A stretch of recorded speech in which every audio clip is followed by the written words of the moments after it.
Olá, querido amigo, tudo bom? Que alegria estar com vocês em mais um estudo da lição de Escola Sabatina. Chegamos na lição de segunda-feira, onde hoje vamos falar sobre o filho da iniquidade. O título, claro, está aí, a apostasia, mas é 2 Tessalonicenses, capítulo 2, verso 3 e 4, 9 a 12. E do que se trata essa parte ali de Paulo, esse comentário de Paulo?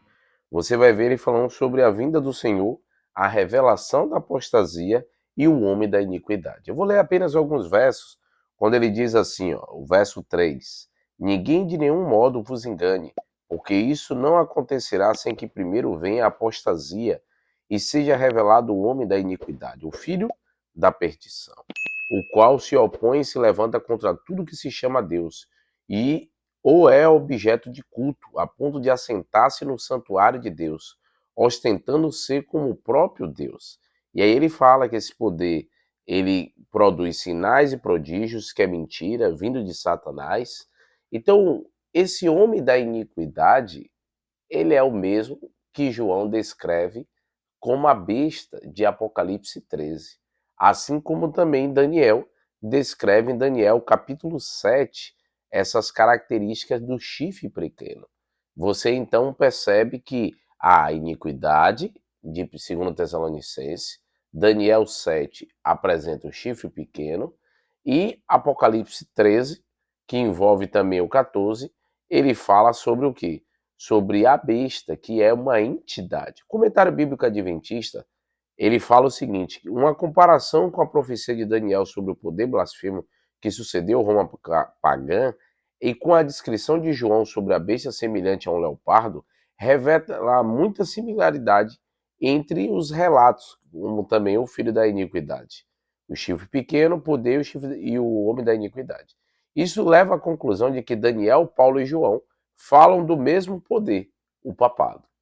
E se você perceber, esse sistema religioso, ele tem buscado o lugar de Deus. Muitas vezes, até se você observar o catequismo, fala, devemos toda a autoridade à igreja, não toda a autoridade a Deus. O Papa é o vigário de Deus na Terra, então quando ele fala é como um representante de Deus, ele fala como se Deus o enviou. Por isso que muitas das vezes ele questiona e fala de aspectos bíblicos onde ele tem autoridade para discordar, para falar.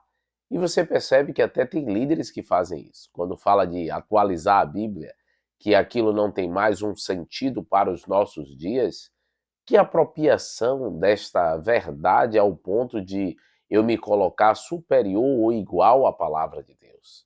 A gente ama as pessoas que participam desses movimentos religiosos, católicos, protestantes, mas a gente precisa entender que há um sistema que é contra a vontade de Deus, contra a palavra de Deus.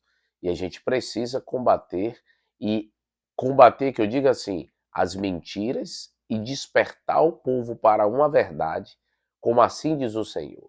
Por isso que o pensamento que surgiu desde Lutero da sola escritura, somente a Bíblia, deve ser nossa regra de fé.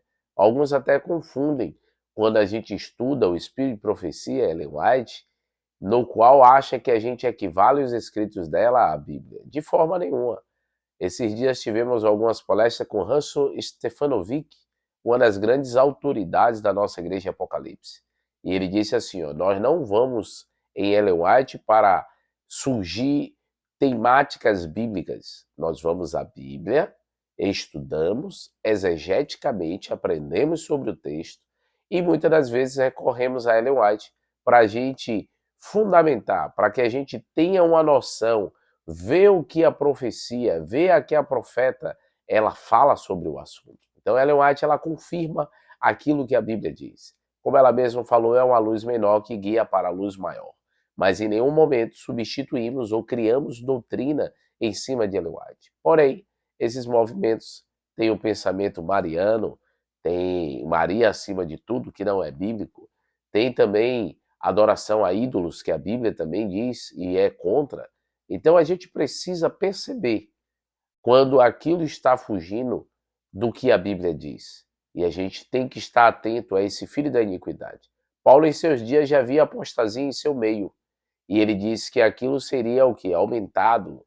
Haveria esse filho da iniquidade, onde queria tomar o lugar de Deus, sentar no santuário, sentar no lugar de Deus. Nós precisamos entender que temos apenas um intercessor e precisamos colocar em prática os planos de Deus sobre nossa vida.